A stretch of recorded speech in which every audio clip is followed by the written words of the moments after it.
तो आज आपको पढ़ाने जा रहे हैं मैथमेटिक्स का नया टॉपिक, जिसे मैक्सिमा एंड मिनिमा के नाम से जानते हैं, जिसे हिंदी में कहते हैं उच्चिष्ट एवं निम्निष्ट।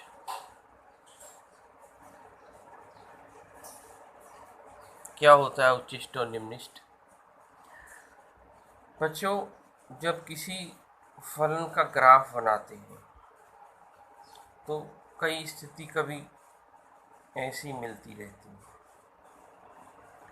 है। इस स्थिति में हम ये चेक करते हैं, मान लीजिए इस पर हम x लें और इस पर fx लें। x के मान में जैसे जैसे हम वृद्धि करते चले जाते हैं, मीन्स x के मान को बढ़ाते चले जाते हैं, तो एक स्थिति ऐसी आती है कि बढ़ते बढ़ते कभी कभी ये बढ़ता ही रहता है, x के मान को बढ़ाने पर बढ़ता रहेगा, तो उसे इंक्रीजिंग फंक्शन कहते हैं। पिछले टॉपिक में आपने पढ़ा था। यदि इसके मान को हम बढ़ाते चले जाएं तो कभी कभी फलन का मान घटता चला जाता है, इसे डिक्रीजिंग फंक्शंस कहते हैं। ये आप पिछले पढ़ चुके हो।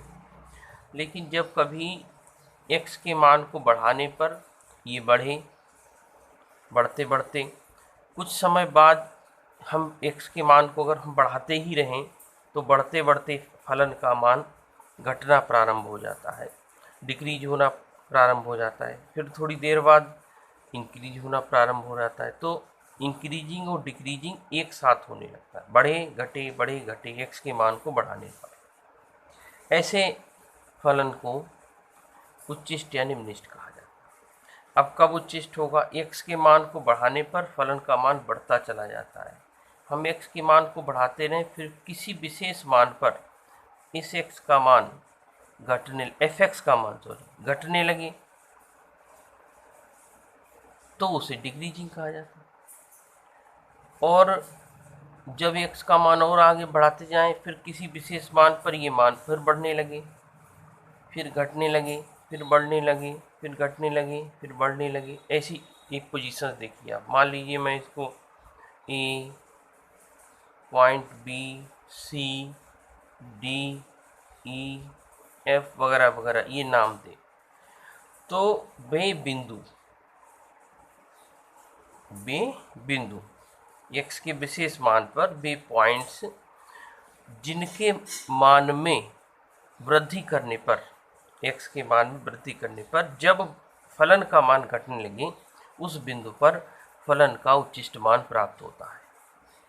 और जब x के मान को बढ़ाने पर फलन का मान इंक्रीज होने लगे, ये देखिए यहाँ से इंक्रीज हो रहा है, यहाँ इंक्रीज हो रहा है, यहाँ इंक्रीज हो रहा है, तो इन पॉइंट्स को निम्निष्ट पॉइंट कहते हैं, मिनिमम पॉइंट कहते हैं। और उस पॉइंट पर x के उस विशेष मान पर fx का जो मान होता है वही उसके मैक्सिमम और मिनिमम वैल्यू को डिफाइन करता है।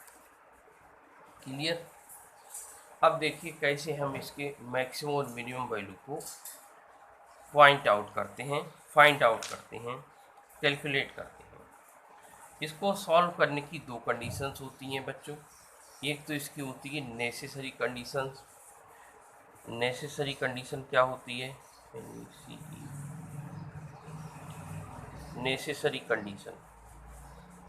नेसेसरी कंडीशन बच्चों देखिए, आप यहाँ देखिए ये स्पर्श रेखा बन रही है। ये पॉइंट पर अगर हम एक रेखा खींचें तो वो स्पर्श रेखा होगी, और वो स्पर्श रेखा इस x अक्ष के समांतर होगी। जो स्पर्श रेखा x अक्ष के समांतर है उसका इससे क्या संबंध है? उस स्पर्श रेखा की प्रवणता 0 होती, ग्रेडियंट 0 होती। और ज्योमेट्रिकली हम इसको डिफाइन भी कर चुके हैं पहले। अब हम इसको कैलकुलस में ग्रेडियंट को कैसे डिफाइन करते हैं? पिछले टर्म पर हमने आपको बताया था कि प्रवणता को d/dx ऑफ y से डिफाइन किया जाता है। dy/dx क्या है? ज्योमेट्रिकली जो एक्सप्लेन करती है वो उसकी ग्रेडियंट को एक्सप्लेन करती है, प्रवणता को बताती है। और जो रेखाएं एक्स अक्ष के समांतर होती हैं उनकी प्रवणताएं 0 होती हैं, अर्थात इसकी नेसेसरी कंडीशन है कि इस फलन के फर्स्ट डेरिवेटिव को 0 होना चाहिए, dy/dx = 0। अब यदि यह 0 होगा तो आगे 3 कंडीशंस बनती हैं। ये सफिशिएंट कंडीशन है इसकी। कब क्या होगा? सफिशिएंट कंडीशन में देखिए बच्चों क्या होता है। सफिशिएंट कंडीशन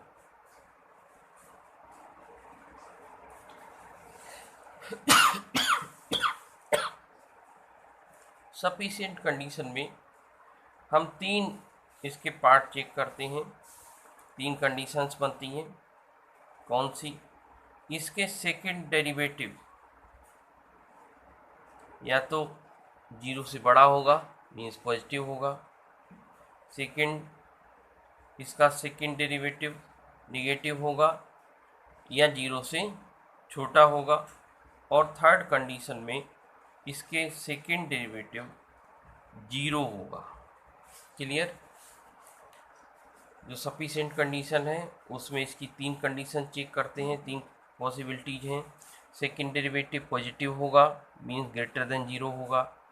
नेगेटिव होगा अर्थात 0 से कम होगा। और 0 होगा। जिस कंडीशन में इसका सेकंड डेरिवेटिव पॉजिटिव हो, 0 से बड़ा हो, ऐसी कंडीशन में या x के उस मान पर फलन मिनिमम वैल्यू देता है, निम्नलिखित मान देता है। इसे मिनिमा कहते हैं। इस पॉइंट पर x का मिनिमम वैल्यू होता है। क्लियर है? इसे मिनिमा कहा जाता है। और जब x के उस विशेष मान पर फलन का सेकंड डेरिवेटिव निगेटिव होता है, 0 से कम होता, तो मैक्सिमा मिलता है, मैक्सिमम वैल्यू मिलती है। और जब 0 होता है तो ना इधर मैक्सिमम होता नार मिनिमम होता। क्लियर? ये कंडीशंस रहीं। इसके बेस पर हम फलन के उच्चिष्ट और निम्नलिखित मान को कैलकुलेट करेंगे। ठीक।